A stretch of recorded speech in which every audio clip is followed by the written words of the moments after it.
Olá, buscadores da Super Saúde, participantes do Congresso da Super Saúde, abordando a remissão completa das doenças. Hoje, nós temos aqui como convidado especial Dr. Eudes, conhecido como Dr. Tireoide, logo, um dos profissionais de saúde, focados na medicina da saúde, que mais entende sobre a remissão completa dos sinais e sintomas das doenças da tireoide. Querido Eudes, muito obrigado por você estar aqui, por se dispor do seu tempo para esclarecer muito sobre o hipertireoidismo. Mas, antes de falar no hipertireoidismo, me conta uma coisa. Quais são as doenças da tireoide e por que as pessoas ficam doentes da tireoide? Olá, Ronaldo, tudo bem? Muito obrigado. Obrigado aí aos participantes por estar aqui. Acho que a nossa conversa vai ser muito produtiva, né? Visto que a tireoide hoje tem muitas pessoas com dificuldade para achar um caminho para elas, né? Então, respondendo a sua pergunta, a tireoide hoje, né, as patologias da tireoide, elas vêm aumentando, né? O próprio Instituto Nacional do Câncer, ele estima que a gente tem um aumento de cânceres de tireoide em torno de 4,5%. Se a gente for olhar, é um número muito grande, tá? E as doenças de tireoide em si vêm crescendo. Tanto dados americanos, né, que o Brasil ainda não dispõe de tantos dados assim, mas tanto dados americanos, os dados internacionais têm mostrado um crescimento, principalmente do hipotireoidismo, que é a doença mais incidente, infelizmente, em mulheres. Ela aparece muito em gestação, mulheres depois da menopausa, ela incide mais. Aparece em homens também, mas uma proporção menor. Então, o hipotireoidismo, né, a doença de Hashimoto, a doença de Graves, né, que é o hipertireoidismo, que é também a forma mais grave, vamos chamar assim, do hipertireoidismo, né? Aquela que as pessoas têm os olhos, né, proeminentes, a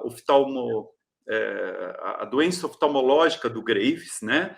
Que é uma doença importante, que leva uma lesão no olho, tá? E o hipertireoidismo por outras causas, por exemplo, radiação, excesso de iodo, né, uso de drogas como a amiodarona, a interferon, que podem, né, causar uma reação do hipertireoidismo. Então, a gente divide em hipo e em hiper, ok? Mas o hiper é o tema aqui do nosso momento de hoje. E como que as pessoas, tu falou um pouquinho das causas do hipertireoidismo, o que leva as pessoas a diminuir a saúde da tireoide? A principal causa hoje, né, da literatura médica, que a gente tem buscado e tem lido muito, é a questão intestinal. A desbiose intestinal, ou seja, aquele padrão aonde nós encontramos uma reação imunológica no intestino da pessoa, causando a desbiose, que hoje é um termo até mais familiar para muita gente, é uma das principais causas do desequilíbrio imunológico, da ação, né, do nosso corpo destruindo a tireoide ou modificando essa conversão hormonal da tireoide. Então, a função intestinal, o equilíbrio intestinal, parte dali uma boa parte dos problemas. A outra causa, tirando a parte genética, tá? Eu acho que genética todo mundo tem essa noção, é o contato que nós temos hoje com substâncias químicas. Nós temos muito contato com parabenos, fitalatos, agrotóxico, organofosforados, metais pesados, como, por exemplo, alumínio, mercúrio, chumbo, cloro, bromo. São metais e são elementos tóxicos para o nosso corpo, tá? Que vão afetar a função da tireoide. Isso é muito frequente. Remédios, né, que eu falei um pouquinho, a amiodarona, TNF-alfa, né, os interferons e assim por diante. E pessoas que suplementam, viu, Ronald? Muita gente acha que o suplemento, às vezes, é só benéfico, né? Mas existem suplementos que podem alterar a função tiroidiana. Tem suplementos que brecam e tem suplementos que estimulam. Então, a gente tem que tomar muito cuidado com os suplementos. Eu vou até depois citar para você alguns deles que brecam a função da tireoide, porque a gente quer tratar o hipertireoidismo.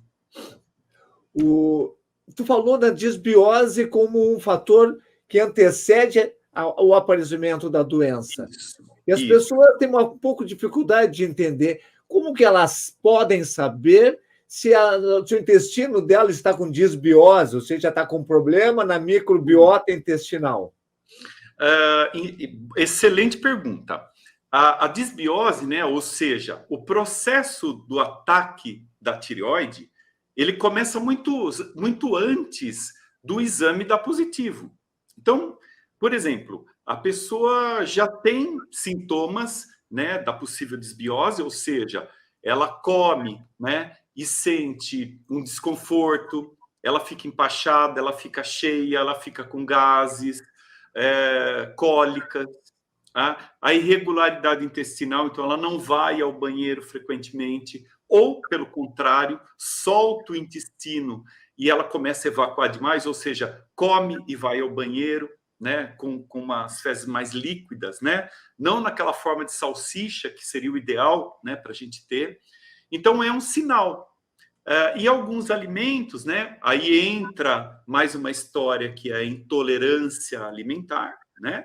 Então, tem pessoas que não conhecem que são intolerantes a alguns alimentos, como, por exemplo, glúten e leite, que é um grande vilão hoje, né, em termos da tireoide.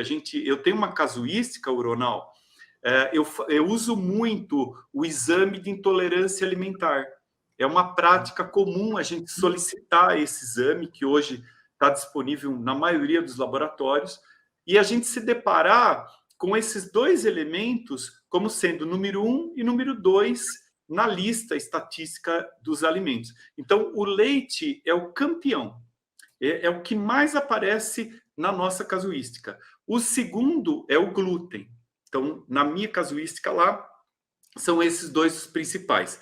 Aí vem, pasme, vem clara de ovo é muito frequente, e o quarto, seria as castanhas, né? Castanha do Pará, por incrível que pareça, né? Você deve estar se perguntando, poxa, e a questão do selênio, né?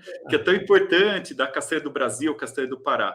Meu amigo, aparece muito esse item ali no exame de intolerância. Então, a intolerância alimentar com a disbiose, ela vem muito antes.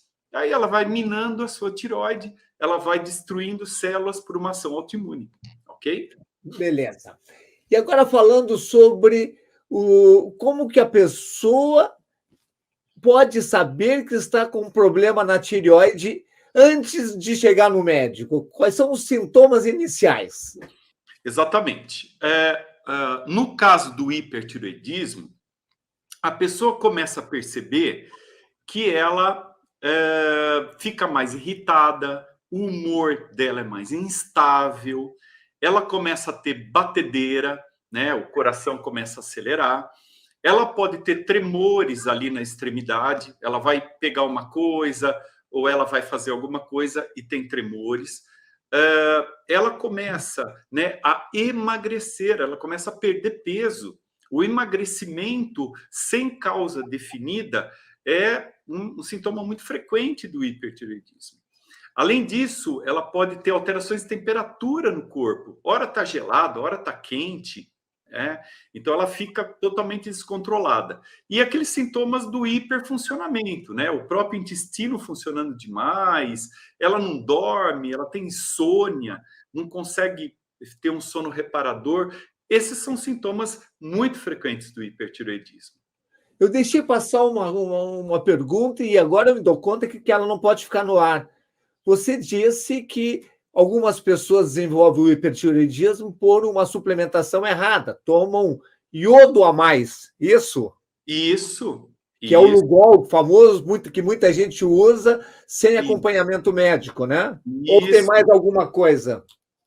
A sua pergunta é muito pertinente e até eu quero dar um alerta aqui para as pessoas que tomem muito cuidado com a reposição de iodo, tá?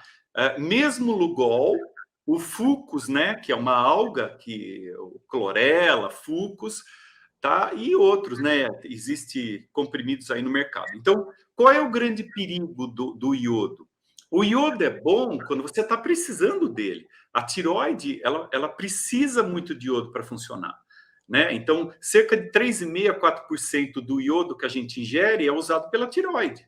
Então, ele é um elemento importante para a conversão de hormônio.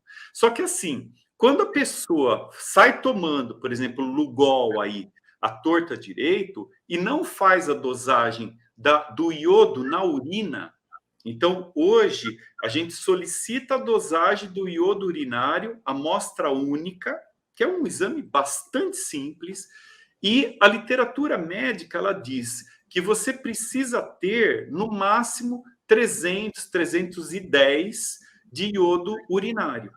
Ou seja, se você tiver muito pouco, a função tiroidiana fica deprimida. Se você tiver demais, vamos supor, você dosa lá o iodo na urina, a pessoa tem 700, o que acontece? Ela está com excesso de iodo. E esse iodo interfere na função da tireoide. Tanto no caso do Hashimoto, porque ela pode precipitar a ação dos anticorpos, né, do anti-TPO e até da antitireoglobulina, ela pode aumentar, ela pode detonar esses anticorpos e, como eu falei, causar uma lesão, né, junto ao hipertireoidismo. Então, precisa tomar muito cuidado com o iodo. Você perguntou dos outros suplementos, né? Então, a gente usa 2 suplementos para minimizar a função da tireoide em doses altas, tá? Vamos registrar aqui que é doses altas, que é a L-carnitina e a quercetina. Então, a quercetina, ela diminui a atividade hepática, né, do T4 para T3, em doses mais elevadas. E a L-carnitina, quando se toma doses elevadas, né, o que eu estou falando de elevadas? Por exemplo, 2, 3, 4 gramas de L-carnitina inibe a função tiroidiana, ou seja, inibe a conversão da função tiroidiana. Então, a gente tem que tomar muito cuidado, né, com o tipo de suplemento, a quantidade que é utilizada. Então, depois eu posso falar de suplementos melhor, até os que a gente usa no hipertireoidismo, mas esse alerta é muito importante. E o diagnóstico do hipertireoidismo é feito no exame de sangue simples, né? Isso. A forma mais simples da gente descobrir, né, o hipertireoidismo é o TSH, o T3 livre, o T4 livre. Em alguns casos, a gente precisa do T3 total e do T4 total. E uma coisa que é uma briga muito grande no meio médico aí, mas que eu discordo totalmente, é que muita gente fala que o T3 reverso não tem função. Então, eu utilizo muito no dia a dia o T3 reverso. Eu acho um exame fantástico para você descobrir a conversão de T4 em T3. Né? Além do nosso famoso, né, do SHBG também, né, que ele nos dá não só os hormônios sexuais, mas ele nos dá se o T3, né, que é o hormônio ativo da tireoide, ele está chegando nos tecidos. Então, poxa, se eu tenho T3 reverso, se eu tenho um SHBG, eu consigo saber se está havendo conversão e se está chegando nos tecidos do nosso corpo o T3, né, que é o hormônio ativo da tireoide. Então, a gente dosa um monte de coisa, não sei se você tem interesse em saber de todos, mas a gente pode comentar se você quiser. Já estamos dando uma boa pista. E daí o indivíduo tem o diagnóstico de hipertireoidismo. E daí ele vai na medicina tradicional, essa que nós aprendemos nas faculdades de medicina, e recebe o diagnóstico e a sentença. Você está com hipertireoidismo, terá de tomar remédio para o resto da vida. Isso aí é inevitável ou a gente pode reverter esse diagnóstico? Olha, a nossa experiência, né, da equipe que trabalha comigo é realmente de reversão, sim. A gente consegue ter casos, né? E medicina, uma coisa que eu aprendi nesses anos todos que eu tenho de medicina é que a gente nunca pode fechar um diagnóstico, né? E colocar aquela cruz na pessoa, tá? Então a gente sempre tem que ser otimista e com esse advento, né, dessa visão mais ampla da medicina, ou seja, tratar essas pessoas, né? Tratar o intestino, a intolerância, a desbiose, acertar a dieta, suplementar, melhorar o nível de estresse, outras medicações que começaram a chegar aqui no Brasil, né? Exemplo, canabidiol e assim por diante, a gente consegue tratar essas pessoas e elas têm um efeito remissivo muito interessante. Né? Elas estavam lá prontas, por exemplo, para fazer uma iodoterapia, uma radioterapia, ou eventualmente estavam prontas para uma cirurgia, e elas acabam instituindo todas essas medidas que eu falei e conseguem reverter processos. Então, isso não é uma coisa, o corpo tem uma plasticidade muito grande para isso. Vamos reforçar isso, assim, falando um pouquinho mais, por ordem de importância, que você coloca para o seu cliente para reverter o hipertireoidismo. A primeira coisa que a gente tem que convencer esse cliente é mudar a sua vida alimentar. Então, tratar o intestino, tratar a intolerância alimentar, instituir uma dieta autoimune anti-inflamatória, que, lógico, a nutricionista entrevista, a gente tem exames para isso, eu diria que é o fator fundamental. Então, a pessoa se livrar desses alimentos, né? Glúten, leite, lógico, a gente testa, mas é importante. Se livrar da glicação, né? Da resistência insulínica. Então, assim, mesmo o indivíduo hipertiroideu, ele pode ser obeso. E um indivíduo hipotiroideu, ele pode ser magro. Então, não tem essa história, o gordinho é hipotiroideu, porque a tiroide funciona menos, e o hipertiroideu é magrinho. Não é bem assim. A gente vê pessoas de todo tipo. Agora, a dieta é fundamental. A mudança desse padrão de vida, ela não está com resistência insulínica, é o passo número 1 que a gente faz. E você começa com uma dieta low carb ou vai mais intensa numa dieta cetogênica? Nós usamos, na verdade, um padrão parecido com a FoodMap, tá? Então, a gente vai lá, quando os clientes têm, né, o teste de intolerância alimentar, a gente seguia por ele. Quando ele não tem, a gente faz uma dieta com retirada de alguns elementos, né? Pelo menos por um período de 30 dias. A gente retira o leite, o glúten, derivados de feijão, né? Os alimentos glicantes, tudo que tem as porcarias químicas, né? A gente procura convencer aquele cliente a tirar coisas que têm muito agrotóxico, né? Que são industrializadas. Então, é comer comida de verdade mesmo. Tá? Então, esse é o primeiro passo para tudo, né? Não só para tireoide. E o segundo passo? O segundo passo, nós vamos ensinar o cliente a tirar as substâncias tóxicas que estão em contato com o corpo dele. Então, assim, é muito importante a gente trabalhar os disruptores endocrinológicos. Ou seja, são aquelas substâncias que vão alterar a nossa função hormonal. Então, aí entra os parabenos, os fitalatos, os metais pesados, né? Alumínio, essa coisa toda que a gente tem muito contato. Então, um simples desodorante antitranspirante, aqueles que duram, né, 48, 72, cada vez está durando mais, né? É um absurdo, né?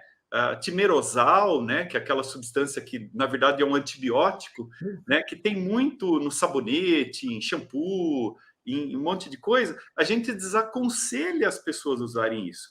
Então, a gente faz a limpeza de toxinas, metais pesados, né, que ela tem o mínimo contato. A gente pede para a pessoa parar com flúor. Então, os dentistas que me desculpem, mas a gente não tem experiências muito boas com flúor. A gente dosa o flúor na urina, né, o fluoreto urinário, e muita gente vem com ele alto, porque usa uma carga de iodo extremamente alta. Então, a limpeza disso daí é muito importante.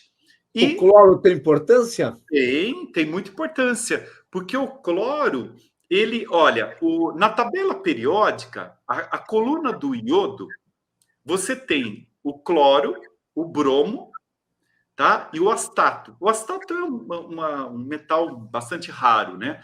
Mas o cloro e o bromo, eles estão ali.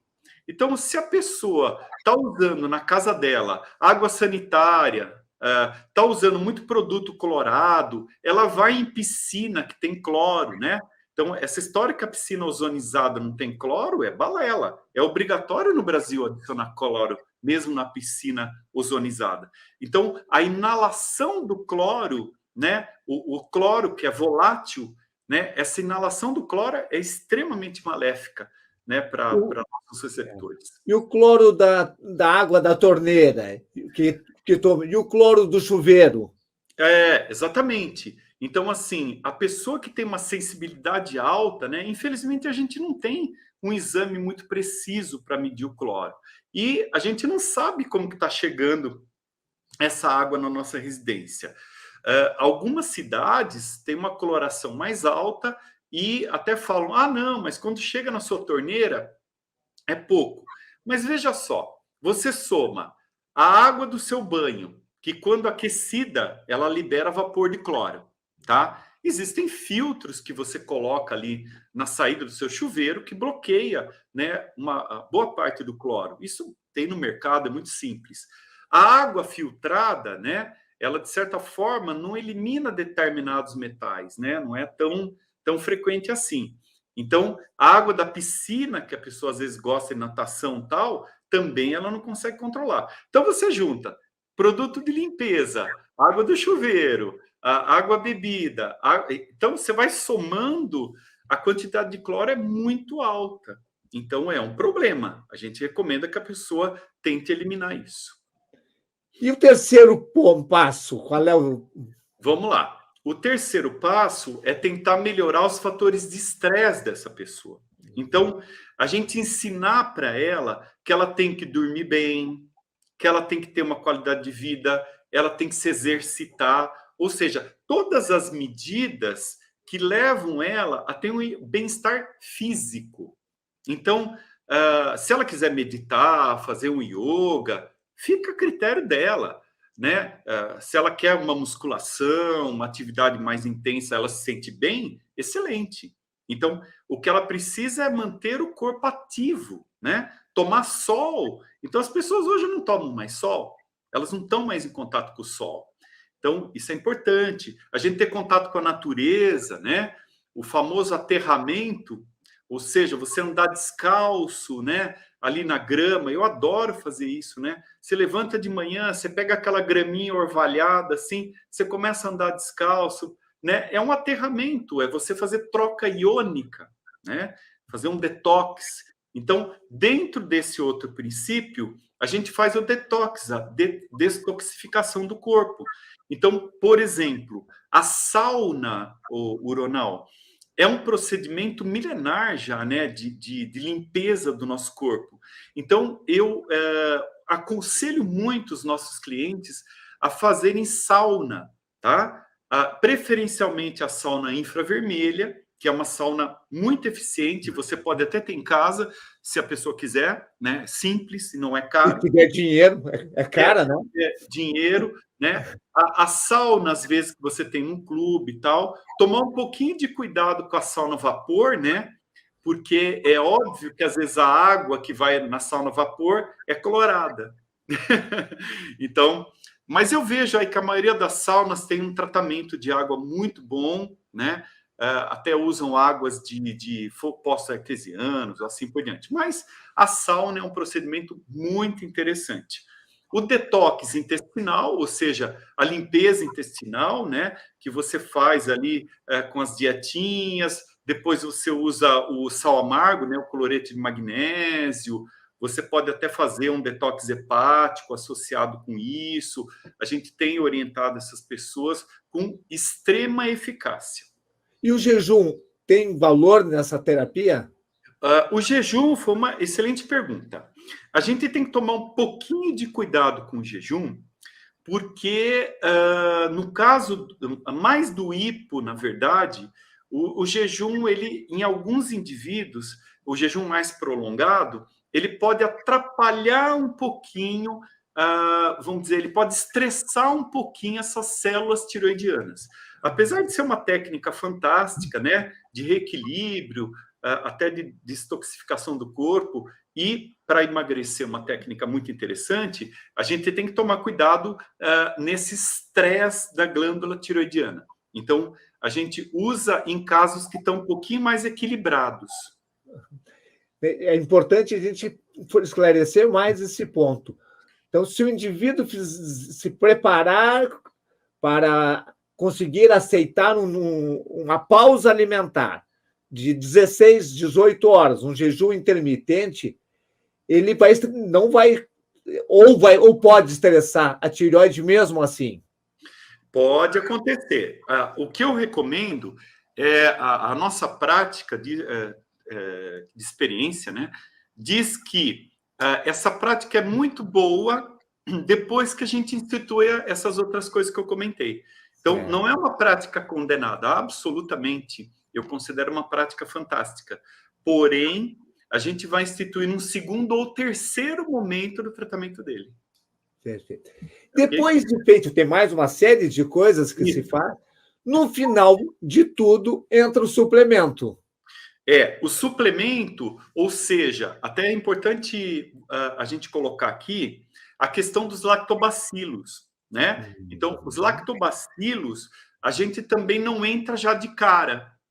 Por quê? Porque se esse intestino do indivíduo não estiver preparado para receber o lactobacilo, ou seja, se ele é um desbiótico muito grave, né? Você faz lá o exame da desbiose, né? Você colhe fezes ali, manda fazer o exame, né? É feito lá em Santa Catarina, tem um pessoal muito bom que faz essa análise, né? São Paulo também tem.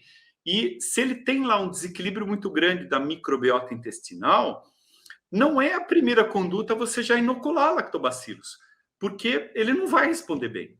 Então, tem muita gente que vai lá, compra lactobacilos, começa a tomar, mas não é o momento certo. Então, se ele não tratou a intolerância, não tirou alimentos intolerantes, não tirou toxinas e não começou a meio que limpar esse intestino, o lactobacillus não vai ser bom. Ele pode ser até ruim, né? Então, a gente tem essa sequência de coisas, tá? E não sei se você quer que eu fale de suplementos ou coisas... Pega um pouquinho no lactobacillus aqui, que eu tenho uma dúvida que é uma dúvida geral, assim. Quando está indicado, quando você entra, com que quantidade de lactobacillus você coloca dentro das cápsulas, de probióticos? Olha, no caso da tireoide, você tem elementos que respondem melhor, né? Você seguir um pouquinho pelo exame da microbiota, o exame da microbiota, para nós, é fantástico, porque ele vai nos guiar, né, a quantidade, mas a gente usa a dose alta. A gente chega a usar 10 bilhões, doses bem altas, 50 bilhões, né? Coisa muito alta, selecionando alguns probióticos, prebióticos, né? Conforme o caso. Mas a gente usa dose alta mesmo. Perfeito. Okay? Uhum. Tá. E os demais suplementos, Eudes? Vamos lá. No caso do hipertiroidismo, né? Eu não posso deixar... Na verdade, não é bem um suplemento, mas eu acredito que seja um dos medicamentos, né, uma das alternativas mais interessantes para a tireoide, que se chama naltrexona, a LDN, né? Então, a nossa experiência com LDN, né, com a low dose, com a baixa dose, a microdose da LDN é fantástica. Então, quando você sai ali das microdoses e tenta atingir a dose plena, né, que hoje é 4,5 miligramas da naltrexona, o resultado, tanto no hiper como no hipo, e principalmente no Graves, é muito interessante. Outro suplemento, né, que seria utilizado é o canabidiol uronal. Agora, apesar das confusões que aconteceram aí nos últimos dias, né, no último mês, mas o canabidiol, né, utilizado da maneira correta para o cliente, ele é um extremo anti-inflamatório e modulador imunológico. Então, a nossa experiência com canabidiol em doença autoimune, né, não só gastrointestinal, reumatológica e tireoide, é muito interessante. O canabidiol diminui o processo inflamatório, ele reduz a resistência insulínica. Então, é uma alternativa fantástica para a gente estar usando. Então, temos que pensar com muito carinho no canabidiol, ok? Outros suplementos, né? É muito comum as pessoas saberem do zinco, do ômega 3, da curcumina, do ácido alfa-lipóico, da vitamina D e da glutamina. E a glutationa também é importante para a função tiroidiana. Então, são suplementos que entram no nosso trabalho. Quer perguntar mais alguma coisa? Só para acentuar, né, de que os suplementos é o final do trabalho, né? Primeiro é todos os outros processos. E a cereja do bolo é o suplemento. Não adianta botar só a cereja e não ter bolo. Isso, perfeito. Por quê? Muita gente, né, fica ansiosa para o suplemento. Fala, ai, mas você não vai me dar nada, você não vai prescrever um suplemento. Então eu falo, calma, gente. Você tem que aproveitar o suplemento. Então, se aquele intestino não está permeável para receber, para absorver o suplemento, mesmo que seja um ferro, tá? Mesmo que seja, sei lá, uma B12, né? Que tem uma péssima absorção intestinal. Mas, assim, o suplemento, se você já entra com cargas altas no primeiro momento, esse intestino não está preparado. Então, ele não vai absorver tudo que você espera. Você entra com carga alta de lactobacilos, que custa caro, você sabe bem disso, né? Você está queimando uma etapa. Então, não é assim que faz. A gente faz diferente. Mais algum suplemento? Mais algumas? Sim. A ashwagandha, né? A ashwagandha hoje, ela é um modulador da função da suprarrenal muito importante. Porque a tireoide, ela tem uma relação com a glândula suprarrenal direta. Então, o que muitas vezes acontece? Eu acho que esse fato que eu vou te comentar é muito importante. Muita gente trata a tireoide, mas esquece que a tireoide tem uma relação com a glândula suprarrenal muito direta. Então, se esse indivíduo tem uma disfunção do eixo HPA lá, né? Se ele está com essa disfunção, aqui no Brasil o pessoal não gosta muito do termo fadiga adrenal, tá? A gente nem pode ficar muito questionando isso, porque é muito controverso, mas fora do Brasil, isso é uma prática extrema. Então, olhar o cortisol, se possível salivar, né, em 3 tempos ou 4 tempos, seria fantástico. Por quê? Se esse cortisol está muito deprimido, né, essa suprarrenal, ela está, entre aspas, cansada, né? Ela não está conseguindo produzir, por N fatores. E se você dá uma carga, vamos supor, de hormônio de tireoide, vai? Então vamos supor que essa pessoa seja um hipo. E você dá uma carga de hormônio de tireoide, a suprarrenal não aguenta isso. Então aumenta esse grau de disfunção. Se a pessoa está em hiper, né? E essa suprarrenal está lá muito louca, produzindo, né, cortisol em doses excessivas, né? Você tem que modular essa ação. Então, a ashwagandha, né, que é um dos principais elementos de modulação, né, rhodiola rosa em algumas pessoas, são elementos fundamentais para você modular, né, essa suprarrenal. Então, a gente usa bastante. Agora, o Ronald tem 2 suplementos que são fundamentais no tratamento do hipertireoidismo, né? Que seria o Lycopus europeus, né? Que é o conhecido como Buglywheat. O Buglywheat é o nome que se acha por aí para comprar, tem até gotinhas, né? Em vários locais. E o Motherwort, né? Que seria o Leonorus cardíaco, né? Cardíaca, que seria uma outra planta que também é interessante. Inclusive, o Leonorus, né? Ele tem uma ação muito parecida com o metimazol. Ele consegue bloquear legal aí as funções, né? E a gente usa muito o Buglywheat, que eu te falei, com a erva cidreira, com a Melissa officinalis. Então, a Melissa officinalis, o Buglywheat e a Motherwort são plantas, né, que tem uma ação interessante para frear sintomas do hipertireoidismo e até frear a conversão. E pode colocar os 3 na mesma cápsula? Pode. Né? O Licopus, o Leonoros e a Melissa podem ser usadas como tintura mãe, pode ser usadas na forma de extrato e assim por diante. A gente acrescenta quercetina, a gente acrescenta... Aí entra a L-carnitina, que eu estava te falando, né? Uhum. Então, a L-carnitina, ela tem uma propriedade bastante interessante, né? De inibir um pouco essa hiperação do T4 para T3, então ela segura muito, mas tem que ser em dose alta. A literatura diz que pode chegar até 4 gramas por dia de L-carnitina para inibir a função. Interessante, né? Maravilha, Eudes. Tem uma participante que está perguntando aqui, e a pergunta é bem pertinente. Se alguém já tem um hipertiroidismo há décadas, e chega no teu consultório depois de 30, 40 anos de tudo que é tipo de tratamento, essa pessoa ainda tem esperança de fazer uma remissão dos sinais e sintomas e, entre aspas, curar o hipertireoidismo? Olha, a maioria das pessoas que a gente recebe, ela já tem um tempo de doença, né? Não é recente. Agora, se ela está disposta a mudar e realmente ela segue protocolos, né? A gente tem eficácias incríveis. A gente tem visto, sim, na prática clínica, eficácias incríveis, melhoras absurdas, realmente. Reversões, na boa maioria dos casos. A gente não pode falar que, obviamente, cura todo mundo, isso é ridículo, né? Mas mudando um pouquinho a pergunta.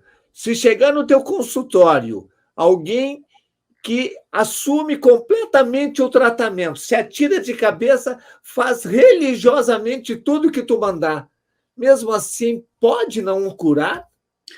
Pode ter casos que não reverte. Então, assim, mesmo que a pessoa fale, eu estou seguindo a dieta, estou fazendo isso, estou suplementando, tal, às vezes já está tarde demais, né? Então, no caso do hiper, né? Se a pessoa tem um Graves, por exemplo, a gente tem que tomar muito cuidado, porque ela lesa coração, lesa a parte ocular, então a gente toma cuidado. Mas, assim, a gente tem tido grandes respostas. Eu tô muito feliz em ver isso, essas pessoas que caem de cabeça, né? Então, se ela não faz, aí a gente não pode garantir nada. Mas tem casos que você tem que indicar a iodoterapia, né? Então, o tratamento definitivo é a radioterapia, né? Quando bem feita, é uma terapia eficaz. Eu acho que ela seria até melhor do que se fazer a cirurgia da tiroidectomia. Então, vejo como uma grande alternativa. Por quê? Porque depois você fala, mas o iodo matou a glândula, né? Mas eu volto na plasticidade. Então, o corpo é muito plástico, ele tem plasticidade. Então, ele volta a fazer um reequilíbrio. Então, eu acho que é melhor o iodoterapia do que arrancar a glândula. Beleza, Eudes. Acho que a gente conseguiu esclarecer muito e dar uma esperança muito grande para todas as pessoas que têm hipertireoidismo e como também outras doenças da tireoide. Eu gostaria que tu mandasse uma mensagem de coração para o coração das pessoas que estão assistindo esse congresso. Vamos lá, pessoal. Olha, a grande recomendação aqui, a grande coisa que sai do coração de um médico aí que tem mais de 38 anos de formado, é assim: não desistam, vão atrás, leiam, tá? Se o teu médico não está tendo a resposta que você espera ou não tem nada a ver com isso que a gente falou, procura outro profissional. Você tem hoje profissionais muito bons, você tem nutrólogos, nutricionistas, você tem muita gente hoje que sabe tratar tireoide muito bem. Então, não se conforme com aquela, não é assim mesmo, ou aquele feijãozinho com arroz. Vamos abrir a cabeça, vamos ler, vamos procurar informação, porque realmente isso é muito importante. Espero que todos vocês tenham aproveitado bem. Falamos muita coisa aqui, muita coisa, às vezes, que você pode ter ficado em dúvida, faz parte do seu trabalho pesquisar, estudar, aprofundar esses conhecimentos. Isso mesmo. Obrigado, Eudes. Obrigado a todos vocês. Uma super saúde para vocês. Um grande abraço. E para ti, Eudes, um abraço meu todo especial pela tua gentileza. Muito obrigado. Estamos aqui. Pretendo falar mais contigo. A gente fazer umas lives aí que vai ser muito legal. Beleza.